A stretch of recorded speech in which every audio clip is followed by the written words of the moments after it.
Hey, I'm Cody Nesper. Welcome to the Legacy Project.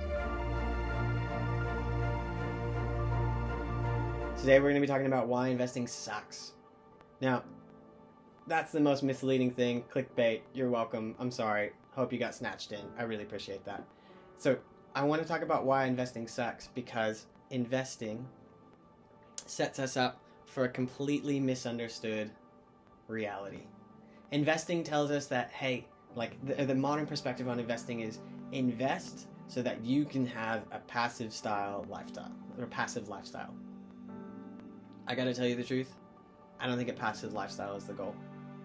I think a passive lifestyle is actually the laziest, least legacy fulfilling ideal that we could possibly have. Now, having said that, those of you with passive incomes, if you're already listening to this and you have way more money than I do and you don't have to work in order to create wealth for yourself, that is the goal that I'm trying to set up for my kids. But it's not because I want them to never work. It's because I want them to have freedom of opportunity and choice and time.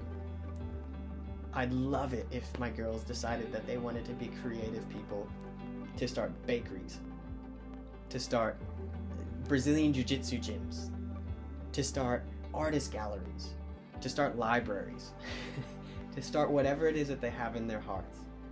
And that when they go to work, they can do it from a labor of love rather than a sense of responsibility to make ends meet. But I think that there's something even better than investing. I think the world right now is focusing on, hey, take advantage of investments because the stock market's doing crazy things. Bitcoin is going to the moon. And so there's this reality that people are putting this pressure on, put every single dollar you can into something that is going to passively grow for you so that you don't have to do the work. And I think that's very wise. But I also think we're losing this sense of joy and ownership in becoming a business owner, in seeing a dream through, in going through that risk and failure and desire to grow something more significant than us in order to create jobs in the community and cultivate something that's going to live and last so much longer than us. I'm obsessed with Walt Disney. Absolutely obsessed with Walt Disney. One of the things that I love about him, and there's, I'm sure, tons of things not to love about him. That's great. You can tell me about it in the comments. I won't read it. But the reality of it is that I'm obsessed with Walt Disney because what he left in the form of Disneyland and the beautiful art that he's created in filmmaking is that he's left a sense of future, a sense of hope, a sense of desire that there's something grander and more significant than just what we're facing today. And I'm obsessed with that idea. I love that there are businesses and ideas that are spurring on in your heart as you listen to this. Things that are more significant and more important because they're actually bound to your values as a person. And when we invest, typically we're not investing from a sense of our values. Typically we're investing from a sense of we need to see growth. And from that growth, then we can disperse finances with our values. And I love that. But I can honestly tell you, I think I've got 20 different businesses that I want to start in the Phoenix area. I've got things brewing in my heart that I'm trying to find the finances for and to cultivate momentum around them. And I think that there's so many people out there who have a restaurant in them, who have a small local business, a shop, like a building company. There's so many different businesses, so many different ideas that haven't even come to fruition that aren't being pursued because maybe they'll never be publicly traded, or because you know what type of work it's going to take, and the reality of it is that seems impossible. But I really think that if as a society we backed and banded together to uphold our businesses and our local business people, I think we would see such a significant change in society. I would love to live in a town where I had a local baker. I would love to be able to go every day or every week or whatever it is and buy local baked produce. I would love to live in an area where my mechanic, I had a trustworthy relationship with them, and I knew that they weren't just worried about the dollar amount of what's going on, but that they actually cared about the safety of my car. I would love for my kids to have outlets after school to learn different sports or musical instruments, or or activities that they could engage with at safe establishments that were motivated by people who cared about their development. Again, rather than just the bottom line. And so investing sucks because it doesn't engage in something that I think is so intrinsically human.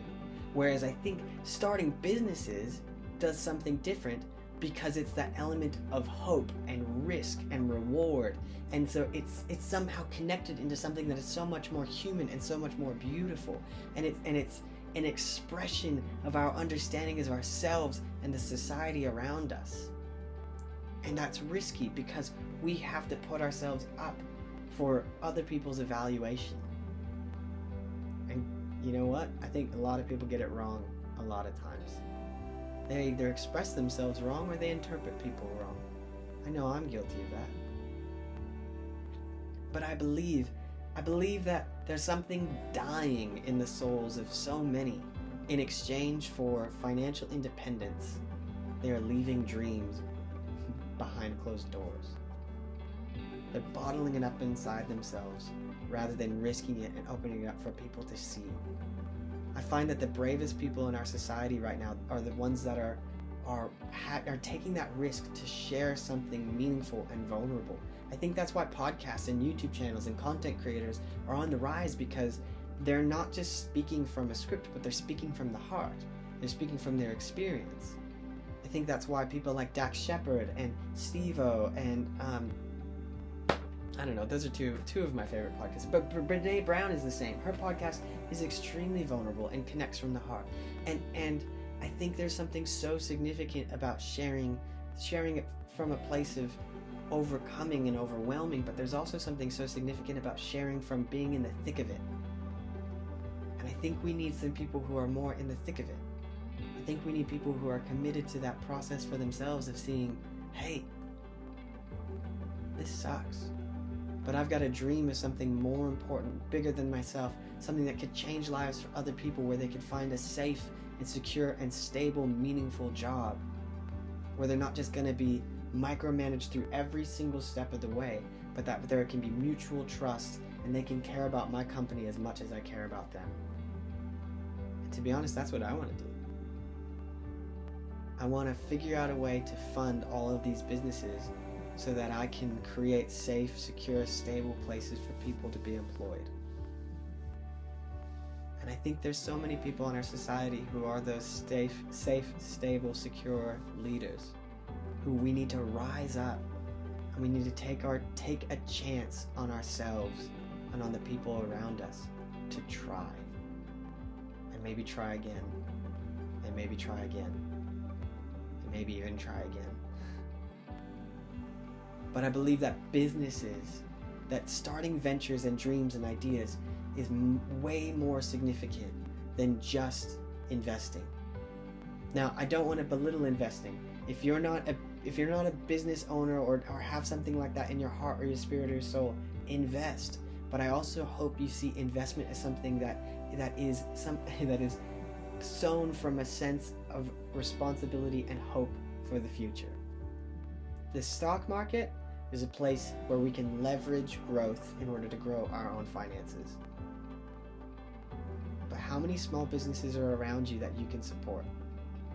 I don't know if you know David Chang, but he's this incredible restaurateur who's got a bunch of successful restaurant ventures, and he's really getting into media and creating all these incredible documentaries across Netflix and Hulu and I don't know, good Lord knows wherever else.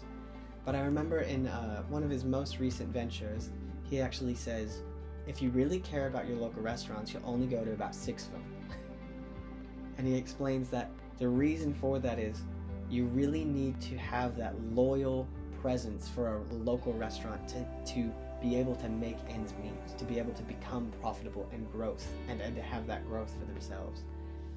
And honestly, I'm trying to filter that through what we can do. Right now, we can't commit to 6 because we don't have the finances, but I'm committed to 1. I know every time people ask about food, I recommend this one place. And if you work with me and you're watching this, you know what it is. but taking a vested interest in a local business or a local artist or someone that's close to you in your life, and investing those finances, not just from a sense of return, but investing finances for a sense of responsibility and hope for their future. So many people do this in their religious establishments as well. But I think there's room and necessity to start doing this in places that really express something human and engage with something that we really want to support. And so I hope that you can find those places. I hope you find those outlets, and I hope that you can continue to invest into them. Some of us, we may, find dark horses that no one else is actually investing in, and we might be the ones who could just keep them afloat until somebody with a lot of finances can come in and really support. But I challenge you. No, I don't challenge you. I hate that statement, but it's the lazy statement. I hope you feel encouraged and inspired to think about and to reevaluate what dreams you've got in your soul, what businesses are growing inside of you that you just got to take that risk for in order to see through. I hope that you might be inspired to see businesses around you from a completely different lens. I hope that you might find in yourself the excitement and the wisdom and the belief that the future could be so much brighter than we could ever imagine, because we each took one little step forward. So what kind of legacy are you building? I hope it's a good one. See you next time.